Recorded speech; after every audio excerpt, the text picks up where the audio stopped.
Thanks very much. Yeah, I'm like a fish out of water among all the visual artists and the like. I just want to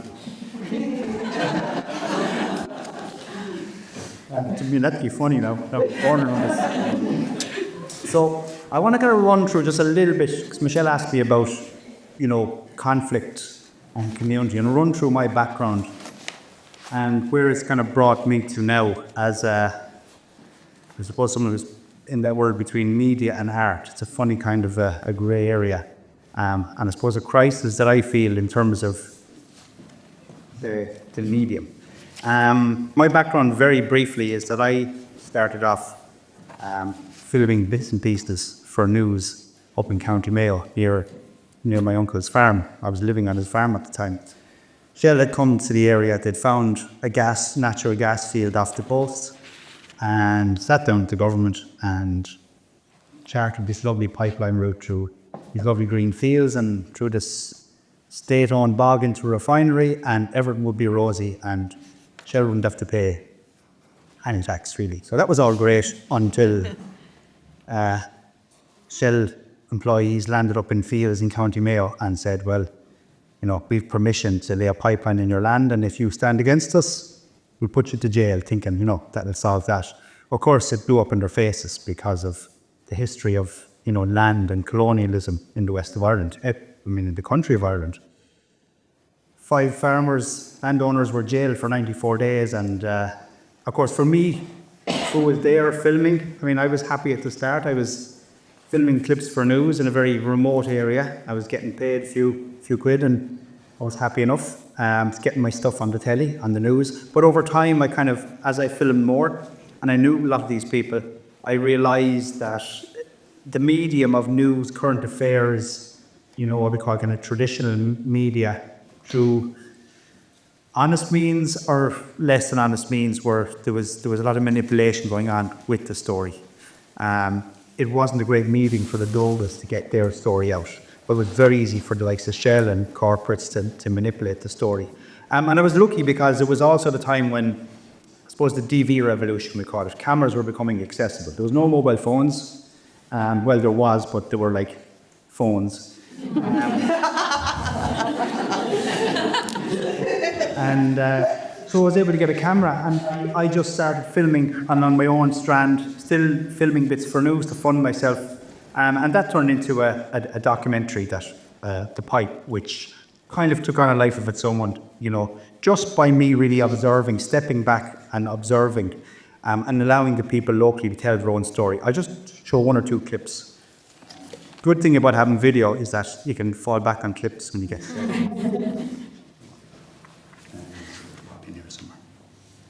This village, you either went fishing or you emigrated. So we chose to go fishing.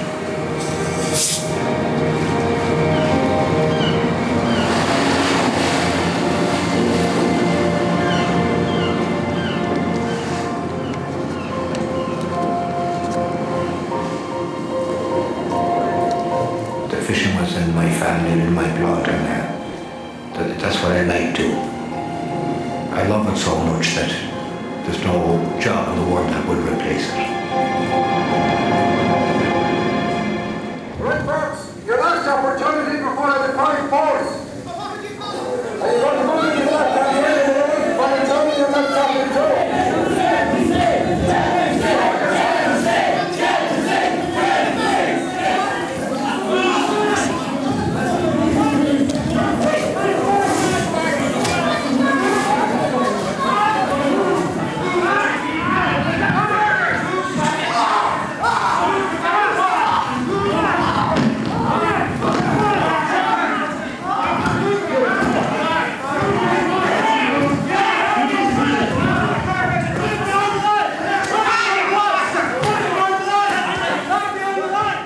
Community must decide for ourselves, do we want a solution?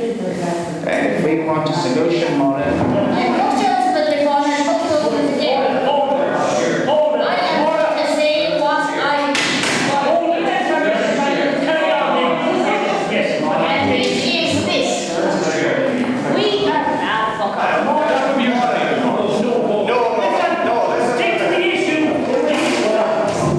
1 minute. Night. There's no point being here. Yeah,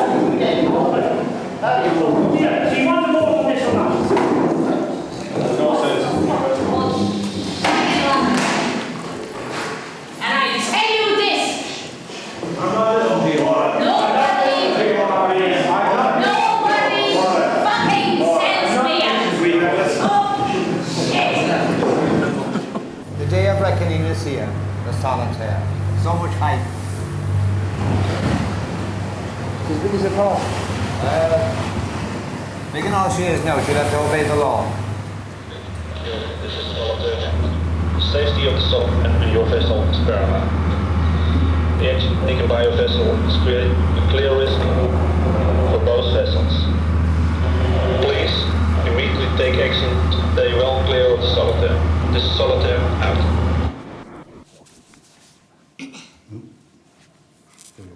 Okay, so that was, whoops.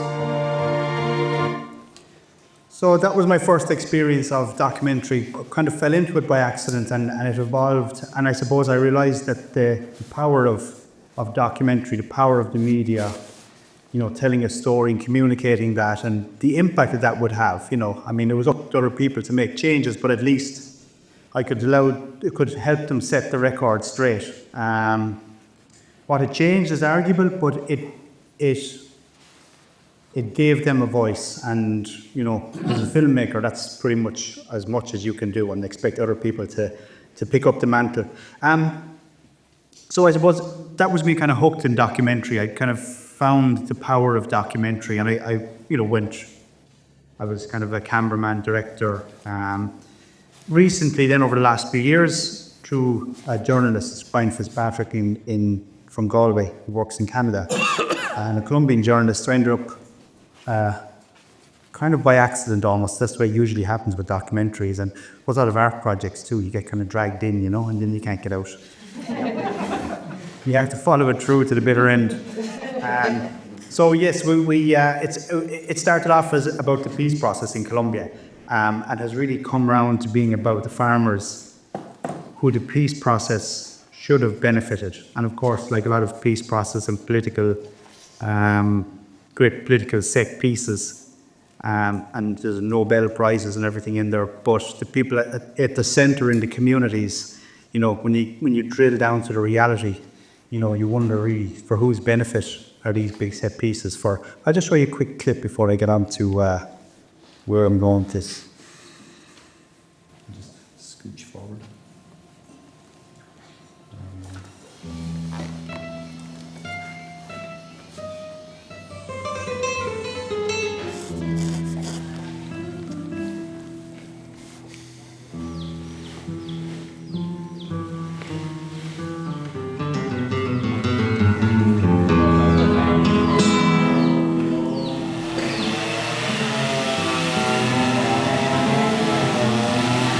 Realmente esto es como una farsa de que el gobierno le diga a uno arranque la coca, yo les voy a ayudar, les voy a dar beneficios. Es como una mentira.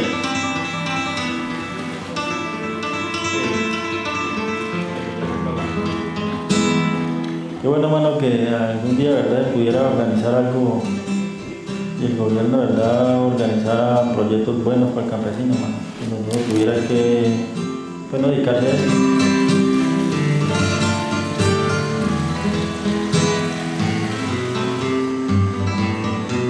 Agua de coca, algo de la coca.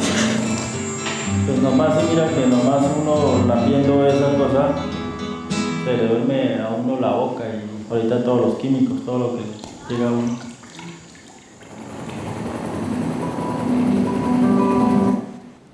So again, it's very much along the themes of, you know, community and conflict and trying to facilitate those communities to tell their own story in order to impact on change.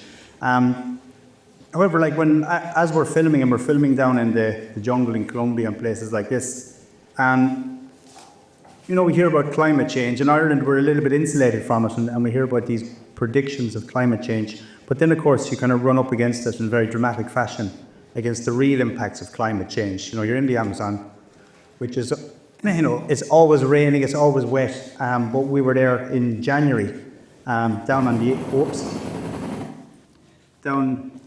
the Amazon. I just want to just show a clip of really we're trying to tell a story, a local story about farmers and the narcotics problem, and challenge the perceptions of how narcotics are seen. The people at the source of this highway. We often see the sexy version with Narcos and the crime Netflix dramas and all this. But actually, when you're down there on the farms, these people they're getting paid. As a subsistence. We're trying to tell that story and communicate that back to people who think that, like so cocaine, it's a consequence-free drug, it's a party drug, and not realise the carnage it's causing at a community level. But when we're down here filming on the Amazon with the Navy on drug interdictions, we came down to the river, and this is sort of our experience, which just really kind of blew me away in terms of coming face to face with the reality of climate change, because up to now it's things on the news are little effects of climate change, but actually coming face to face with it has kind of stayed with me.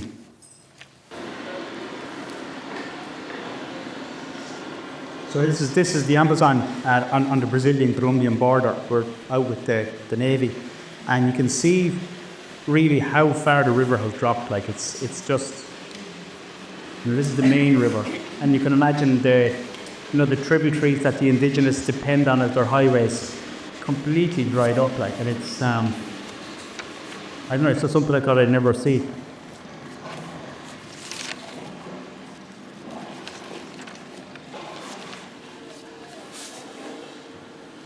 So usually the boats, they come in at above that level. There's a pier and a road, but of course now they have people trying to cart the goods up. Beer is the most important commodity there, as you can see.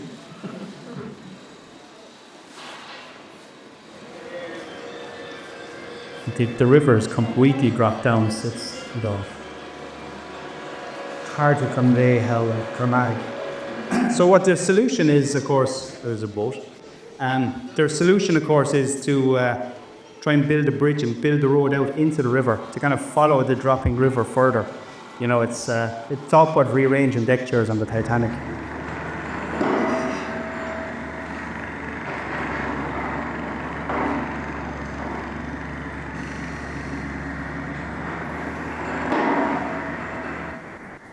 So that's their solution. But to me, it's been really, I don't know, it's hard to put it into words. Now, the issue that I've come across, as one I want to propose for the assembly we speak of this, is solutions, how we come across this. And I think that there's a much deeper problem, I'd say, within the media. When I came into the media, you could take on traditional media and independent filmmaker. Now we're saturated with media, and the media has come right down where before people chose to engage with media. Stephanie spoke about the woods, how they were connected in networks. When we were introduced to social media, it was a network that was supposed to benefit all of us, that we'd benefit each other. The different nodes would rise each other up. But now, as we've seen, the media, social media devices have completely come into our lives. And we've got to question how that affects how we interact with art and how we can now use art to impact change. And I found it a real crisis in media, someone who tries to use media to impact change, get people to think. And I see this, you're walking down the street or driving along, and find myself one of the worst participants of it. Our space to think has been completely eaten up by social media, by phones. And I'd like to know, just from yourselves as artists and curators in galleries, where is this going? And where is the space left for artists to try and influence people to think? I think the space to be bored and to think and to engage with solutions and to fight against injustice is, it seems to be, like the Amazon, it seems to be just drying up. And for me, that's a crisis, and I don't feel people are discussing it or really engaging with it. So that's my spiel. But I'd love to discuss more in the kind of Q&A and the discussion.